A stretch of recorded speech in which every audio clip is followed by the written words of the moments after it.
महाराष्ट्रामध्ये आपण पाहतोय महाराष्ट्र सरकारने लाडकी बहीण योजना आणली। ही लाडकी बहीण योजना खरंच किती भल्याची होती, कष्टकऱ्यांच्या कामगारांच्या भल्याची होती का, किंवा या नेमक्या योजनेचा फायदा नेमका झालाय कोणाला, याचा सर्व फायदा राजकारण म्हणून झालाय का, किंवा याचा फायदा हा राजकारणामध्ये खरं तर मुख्यमंत्री एकनाथ शिंदे साहेबाला होणार आहे का, या सर्व प्रश्नांची उत्तरे या व्हिडिओच्या माध्यमातून आपण पाहणार आहोत। नमस्कार, मी डॉक्टर नागराज मगरे, शब्दयोद्धा लाईव्ह मध्ये आपल्या सर्वांचं मनपूर्वक स्वागत। आपण पाहतोय महाराष्ट्र सरकारने मुख्यमंत्री लाडकी बहीण योजना ही योजना आणली।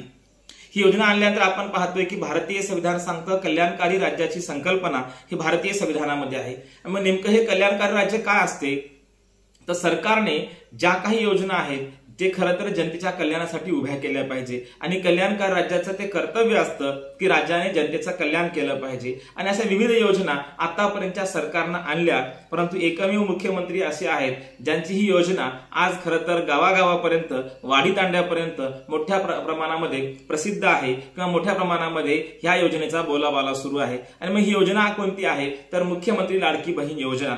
या योजनेच्या माध्यमातून खरं तर आपण पाहतोय की या योजनेच्या माध्यमातून सर्वसामान्यांना फायदा झालाय का। आतापर्यंत अनेक योजना आल्या आणि अनेक योजना आल्या आणि आल्या तशा गेल्या, परंतु या देशातली गरिबी काय हटली नाही। खरं तर गरिबी हटते का नाही हा प्रश्न आहे। काँग्रेस जेव्हा सत्तेमध्ये आली होती तेव्हापासून गेल्या 70 वर्षापासून काँग्रेसचा एकच नारा आहे, या देशातली गरिबी हटवणे, परंतु गरिबी काय हटली नाही। परंतु आज आपण पाहतोय की मग खरंच मुख्यमंत्री लाडकी बहीण योजनेच्या माध्यमातून ती गरिबी हटणार आहे का, याचा फायदा नेमका कोणाला झालाय आणि याच्यातून खरंच गरिबी हटणार आहे का।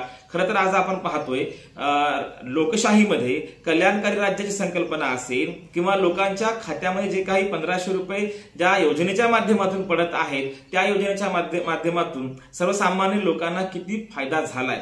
आज बघा, ग्रामीण भागामध्ये कष्ट करणाऱ्या, मजुरी करणाऱ्या महिलांना 200 रुपये मजुरी आहे, आणि 200 रुपयामध्ये त्यांना दिवसभर काबाड कष्ट करावे लागतात। अशा काबाड कष्ट करणाऱ्या महिलांच्या खात्यामध्ये जर 1500 रुपये गेले तर स्वाभाविक आहे की त्या महिलांना जो आनंद आहे तो गगनात मावेनासा असणार आहे। कारण 200 रुपये रोजानं काबाड कष्ट करणारी माऊली जेव्हा तिच्या खात्यात 1500 रुपये पडतात तेव्हा ते खऱ्या अर्थानं एक आनंदाचा क्षण असतो। आणि म्हणून लाडकी बहीण योजना ही वाडी तांड्यापर्यंत आज प्रसिद्ध होत असताना आपल्याला दिसून येत आहे। याचा प्रतिसाद देखील मोठ्या प्रमाणामध्ये मिळत आहे। खरं तर आपण पाहतोय की ठाकरे सरकार आणि शिंदे सरकारमध्ये नेमका फरक काय आहे। आज ज्या पद्धतीने ठाकरे सरकारचं आणि शिंदे सरकारचा तुलनात्मक विचार करायला गेलं तर शिंदे सरकारचा मात्र आज वाडी तांड्यावरती महिला कौतुक करत आहेत। कारण लोकांना खरं तर सुंदर असं भाषण करणारे ठाकरे एकीकडे आहेत, तर सुंदर असं भाषण करणारे शिंदे साहेब आहेत, परंतु दोघांच्या भाषणाचा विचार करायला गेलं तर चांगलं भाषण हे ठाकरे साहेब देऊ शकतात, हे मान्य करणं अत्यंत गरजेचं आहे। आणि मग शिंदे साहेब भाषण देत नाहीत परंतु ते राशन देतात, अशा देखील प्रतिक्रिया आज सोशल मीडियाच्या माध्यमातून दिसत आहेत। एकूणच काय, तर मुख्यमंत्री लाडकी बहीण योजनेच्या माध्यमातून भाषण नको राशन हवंय अशी जी काही भूमिका लोकांनी घेतली, आणि त्याला खऱ्या अर्थानं एकनाथ शिंदे साहेबांनी 1500 रुपये त्यांच्या खात्यामध्ये टाकून लाडक्या बहिणीचा सन्मान केलेला आहे, आणि ही योजना आज गावागावामध्ये गेलेली आपल्याला दिसून येते। या योजनेचा फायदा राजकारणात होणार आहे का, किंवा मुख्यमंत्री साहेब पुन्हा सत्तेमध्ये येणार आहेत का, असं जर आपण विचार करायला गेलं तर आज आपण पाहतोय की या योजनेवर बंदी आणण्यासाठी अनेक जण कोर्टात गेले, आणि कोर्टात गेल्यामुळे झालं असं की या योजनेचा फायदा होतोय परंतु हे लोक कोर्टात चाललेत असा प्रचार देखील सत्ताधारी पक्षांनी केला। आणि मग लोकांपर्यंत हा मेसेज गेला की लोक या योजनेच्या विरोधामध्ये कोर्टात चाललेत, याचा अर्थ योजना चांगली आहे। खरं तर आपण पाहतोय कष्टकरी असतील, गरीब असतील, कामगार असतील, त्यांना हे 1500 खूप झाले, आणि सरकारनेही जाहीर केलं जर आम्ही पुन्हा सत्तेमध्ये आलो तर या 1500चे 3000 होतील, असं म्हटल्यानंतर विरोधी पक्षातील काही नेत्यांनी अर्थात संजय राऊत यांनी देखील जाहीर केलं आम्ही देखील सत्तेमध्ये आलो तर आम्ही देखील 3000 देऊ। एकीकडे काही नेते कोर्टामध्ये गेले ही योजना बंद पाडण्यासाठी, आणि दुसरीकडे मात्र आमचंही सरकार 3000 देणार असं जेव्हा विरोधी पक्ष जाहीर करत होते तेव्हा मात्र या योजनेचे यश आहे हे आपल्या लक्षात येतं। आणि मग ही योजना खरं तर बंद पडण्याची भूमिका न घेता याच्यात कसे पैसे वाढवता येतील अशी जर भूमिका घेतली तर सर्वसामान्यांपर्यंत हा मेसेज जाईल अशी भूमिका विरोधी पक्षांची होती।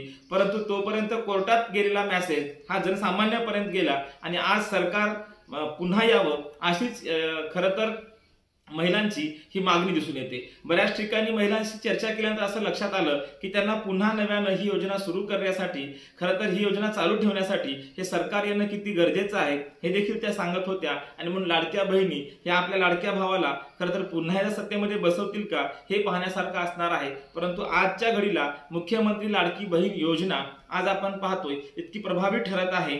आज मराठवाड्यातले काही जिल्हे आहेत, नांदेड असेल, लातूर असेल, बीड असेल, जालना असेल, धाराशिव असेल, संभाजीनगर असेल, आणि या सर्व जिल्ह्यांमधला जो मोठ्या प्रमाणामध्ये हा कामगार वर्ग आहे, हा कामगार वर्ग मेट्रो सिटी पुणे मुंबई सारख्या ठिकाणी कामाला जातो। आणि अशा ठिकाणी कामाला गेलेला हा कामगार वर्ग जेव्हा त्यांच्या खात्यामध्ये 1,500 पडतात तेव्हा हा सर्व कामगार वर्ग खुश होऊन आज मोठ्या प्रमाणामध्ये आपण पाहतोय जे मीम्स तयार होतात ते मीम्स सोशल मीडियावरती दिसून येत आहेत। आणि त्याच्या जेव्हा कमेंट आपण चेक करतो तेव्हा लक्षात येतं की लाडकी बहीण योजना जी आहे ती यशस्वी झालेली आहे आणि याचा फायदा हा या सरकारला होण्याची दाट शक्यता आहे।